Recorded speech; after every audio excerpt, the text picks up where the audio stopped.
Where's the camera? Hello, I'm Rachel Marie. I make music, and sometimes that means that I get to be friends with people who make really cool music. Is that why? We're not sure. Anyway, this video is the second installation in a series of videos that is at least two. We have proven it because this is number 2.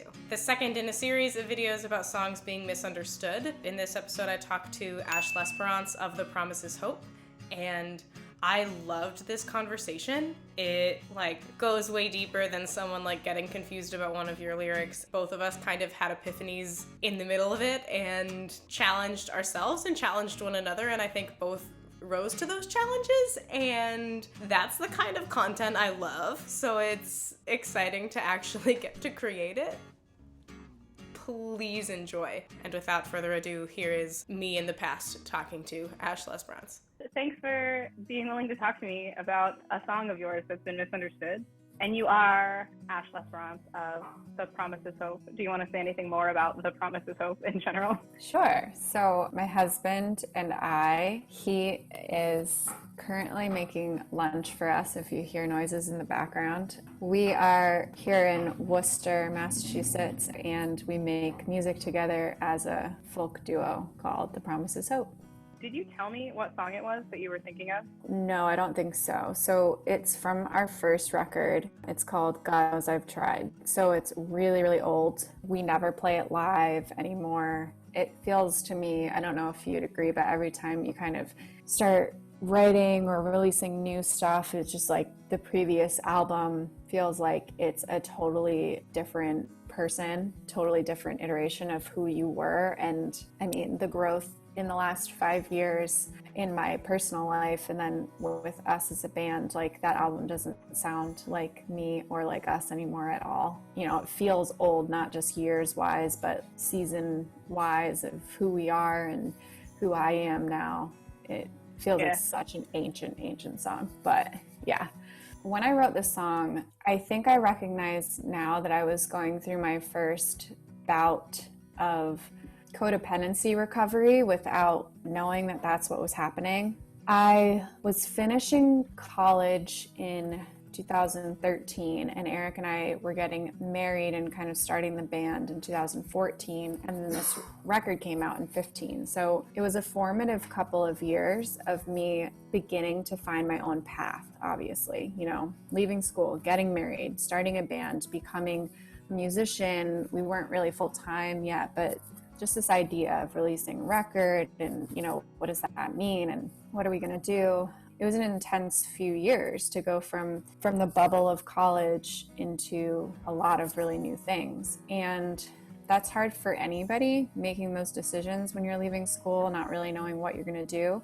But I had a lot of outside influences at that time in my life, and that was really foreign for me because I have always been a really independent person. I'm an only child. I was a latchkey kid of divorce, and so I was alone all the time and made all my own decisions until the age of 21. And all of a sudden, when I was finished in college, I was just thinking, I'm just continuing to make my own decisions the way that I always have. And I had really wanted to marry Eric, and I really wanted to be a musician. And the church community that I was part of had a lot of opinions about Eric and my relationship because he had previously been in a marriage with somebody else that was part of that same community of people. So that's awkward and hard. And it was a big, circle of friends, and everyone was tied to the situation in one way or another. And it was also the dynamic of that community that we all, I think, got involved with each other's lives a little too much, a little codependent there.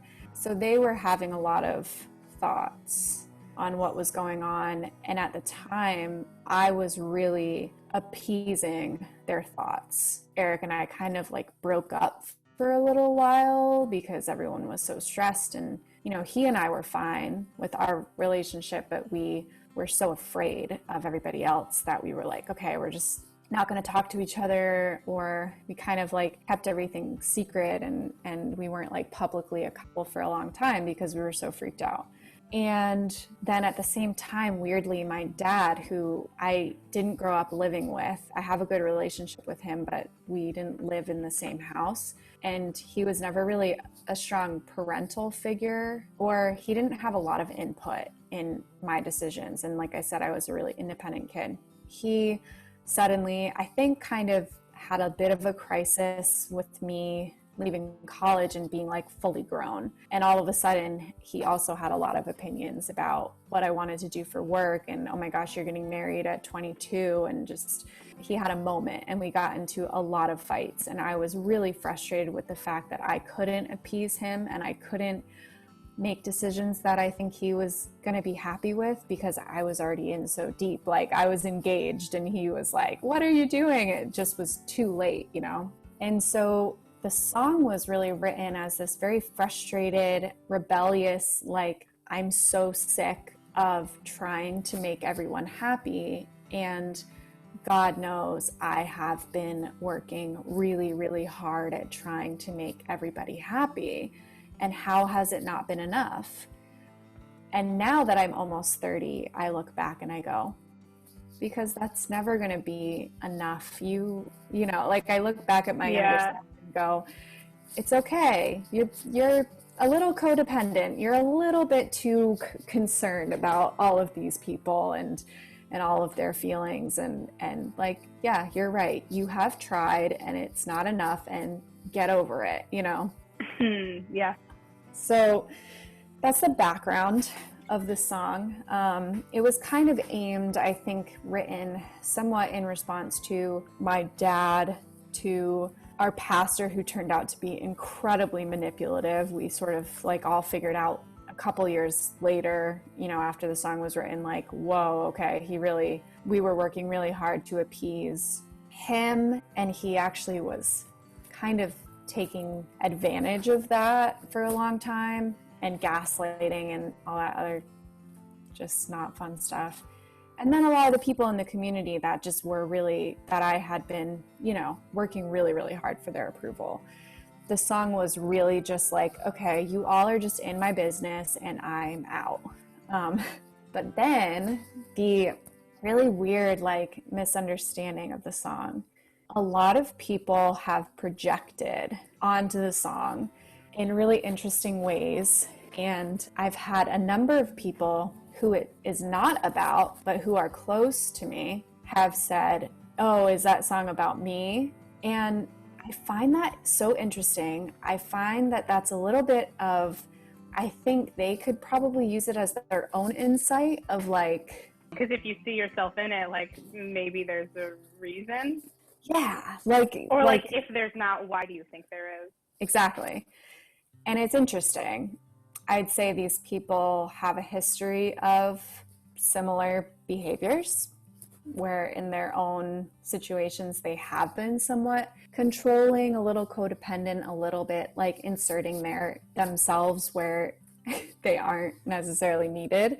That's the main misunderstanding. And the thing I find so funny about the song is, I don't know how my dad feels about it, but the pastor, who I was really, really angry with at the time when I wrote it, I don't think he never asked. He never said, oh, is that about me? Which is really funny. I think, like, he was kind of the main person that I was thinking of at the time. And he's just like, I've never done, you know, I've done no wrong. I'm good. Like, there's no way that these things are about me. Or maybe he does think that.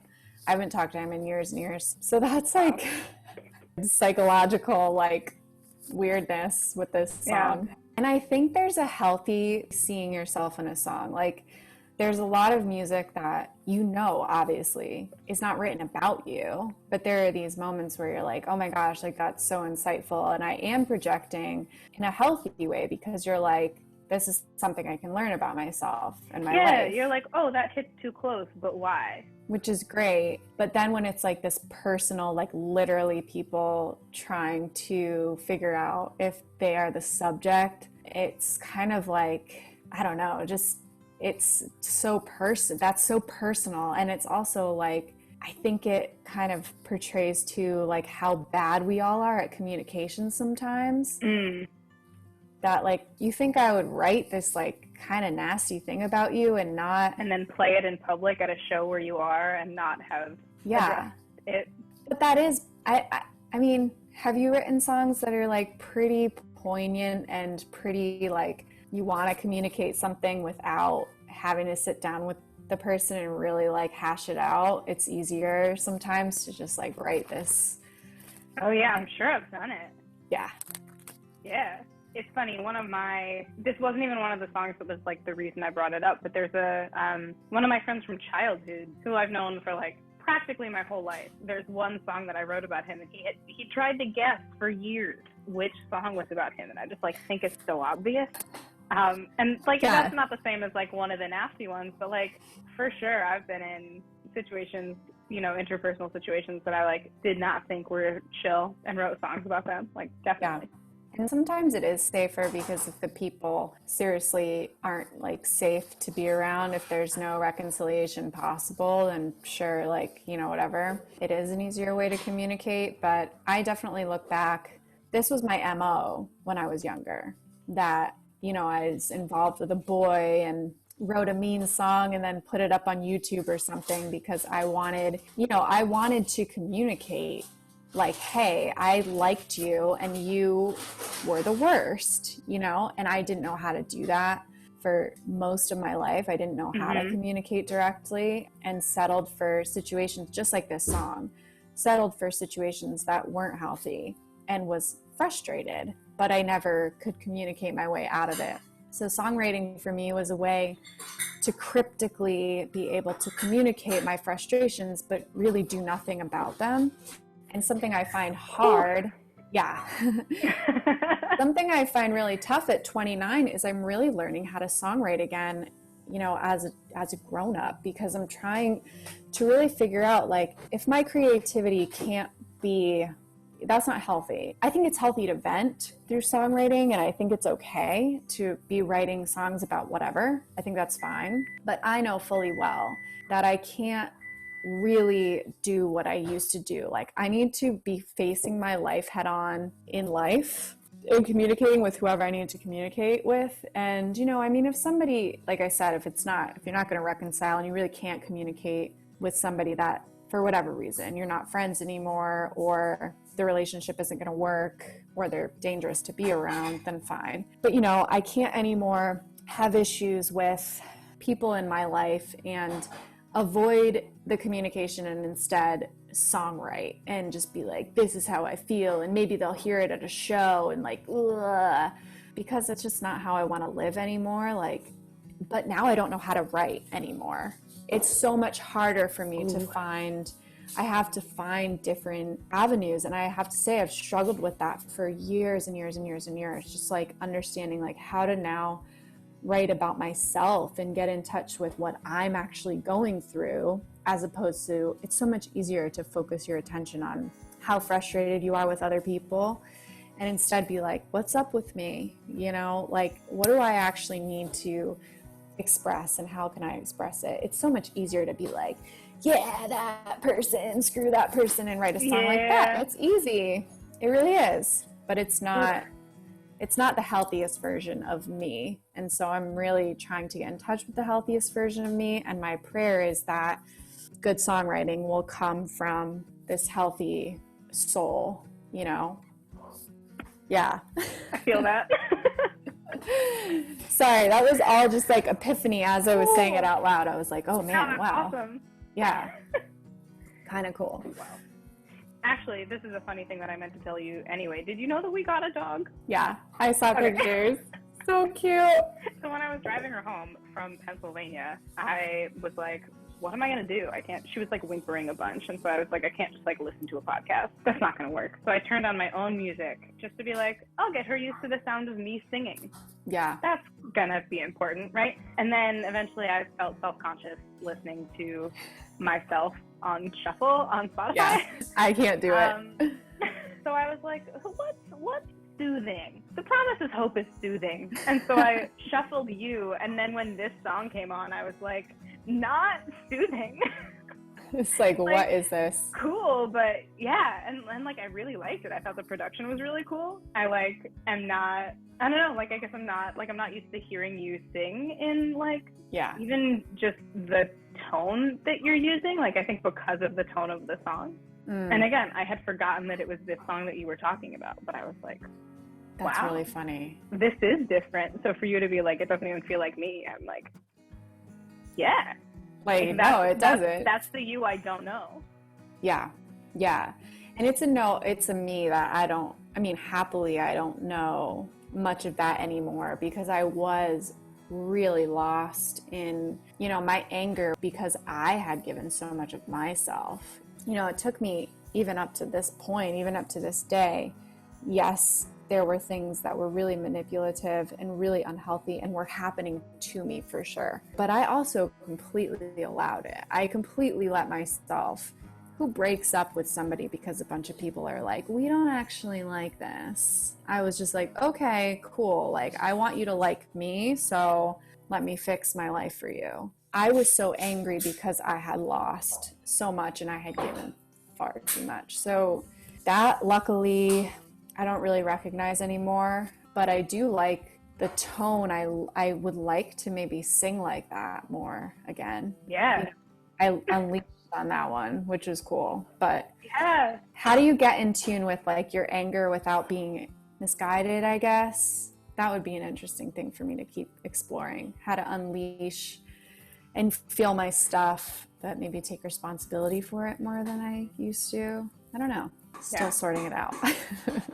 That is a really big, important question that probably I should try to answer as well. Yeah. I just read the book Codependent No More, which has the worst title in the world because it makes you just completely not want to read it because you're like, I'm not codependent, I'm fine. So they should name it something like, just like how to be a better person. And you're just like, yeah, great. But it's totally, the whole thing is like, it changed my life. It completely killed me because I was like, I'm not codependent. Like I told you, I'm very independent. I'm like, I don't let other people mess with me all that much. But then I started reading the book and I was like, oh my gosh, I let other people mess with me so much. Oh, wow. I just stay all day and just obsess about people and how they make me frustrated. Like that is my full-time job. And what could I do at that time?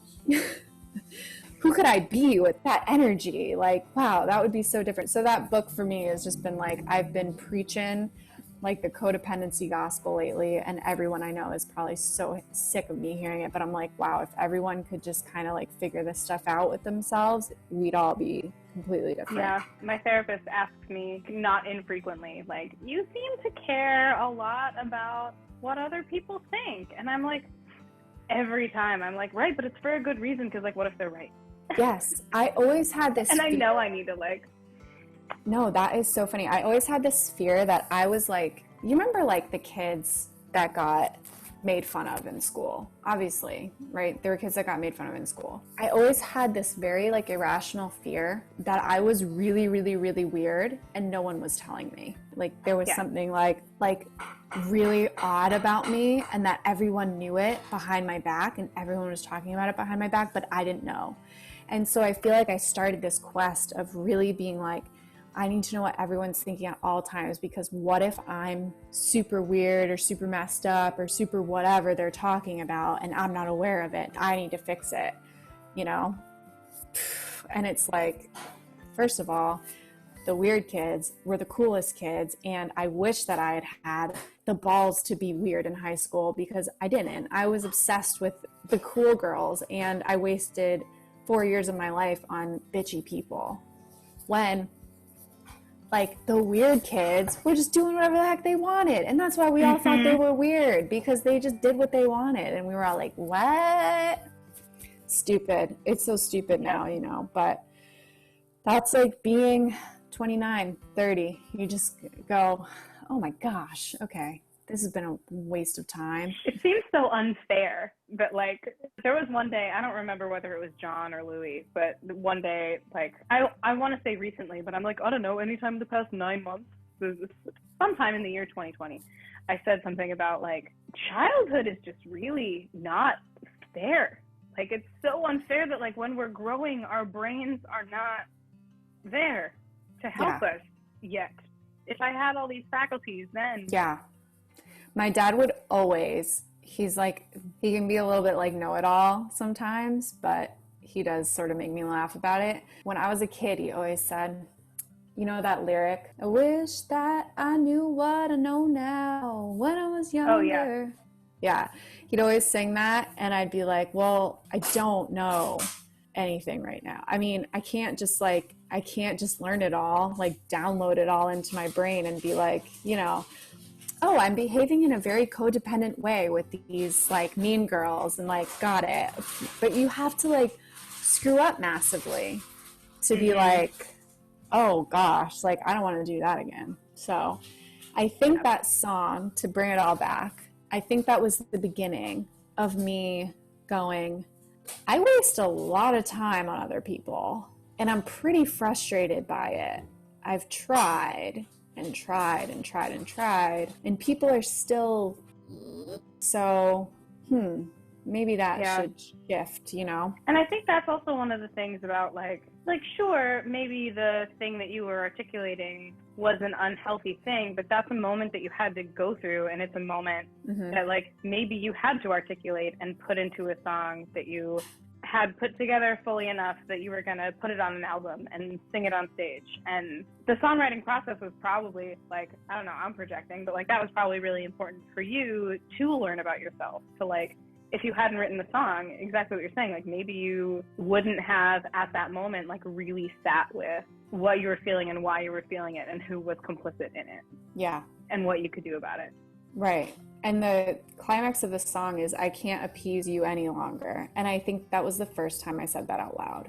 It was the first time that I understood that that's what I was doing, you know, of just trying so damn hard. And yeah, it was crucial. I think it was crucial to get really lost in all of that and then get myself unlost really since like leaving that church. You know, Eric and I both have just been learning so much about boundaries and how people got manipulated and how, you know, we accepted a lot of abuse and why, and what was it about our childhoods that made us so complicit in being treated that way. And man, yeah, the learning process, like I wouldn't wish it on anybody, because getting screwed over by like a community of people that you really, really hold so dear, like family, it's the most painful thing in the world. But then you realize, as tough as this is, you go, I have my own 2 feet to stand on, and that's about what I can trust. So I need to honor myself, and I need to learn how to live for myself and not for other people, even no matter how trustworthy they are, no matter how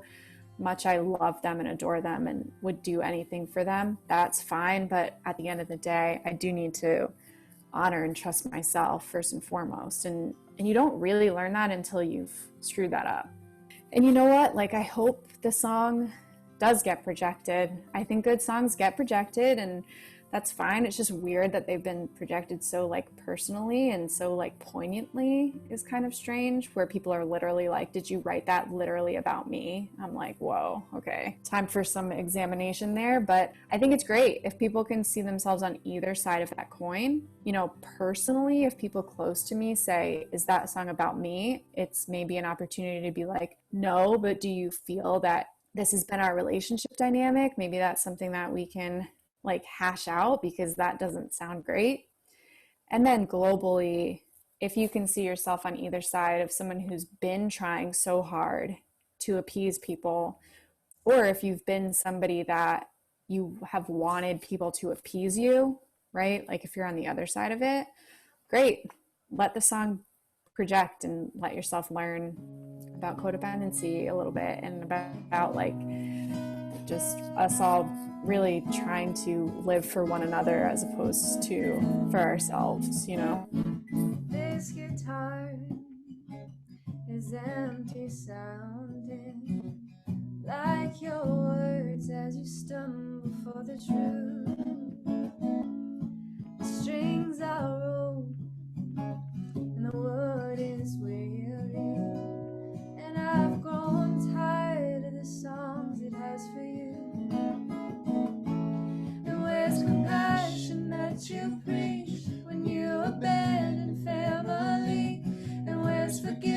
Just when you find only a fault in all you see. Oh, I can't love you any better,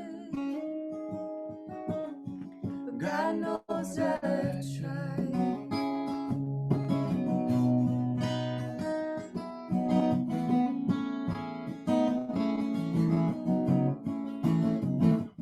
All these chords are so familiar, just like the words that you thought I never heard. Oh, my dear, oh, these years have been riddled with those messages for 20-something years. And where's this loyalty you preach? You can't love outside of your comfort, and the fighter in your heart can only run and down for cover. I can't love you any better, but God knows I've tried, I've tried, tried, tried.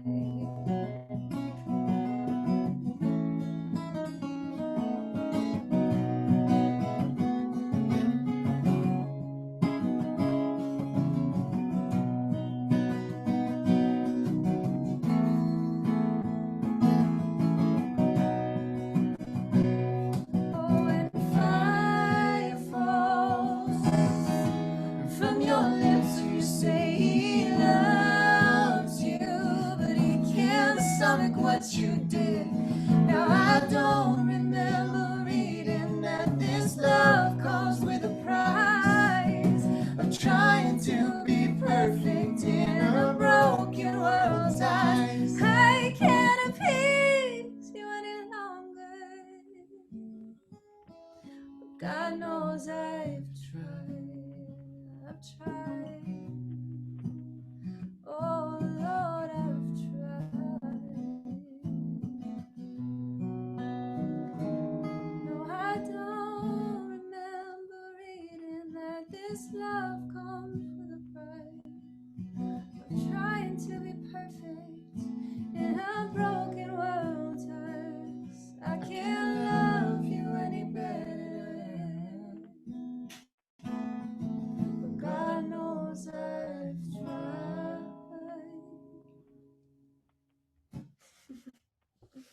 I hope you enjoyed listening to that conversation every bit as much as I enjoyed having it. The Promise is Hope has multiple albums of music available. They're all over social media. They also have a really awesome Patreon page, so if you're looking to throw some money behind artists, you can go throw it behind them.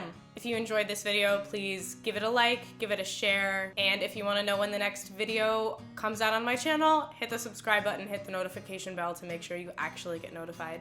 If you are a musical artist who has had a song misunderstood, please let me know if you'd like to have a conversation like this. I'd really love to talk to you. Otherwise, see you next time. Bye.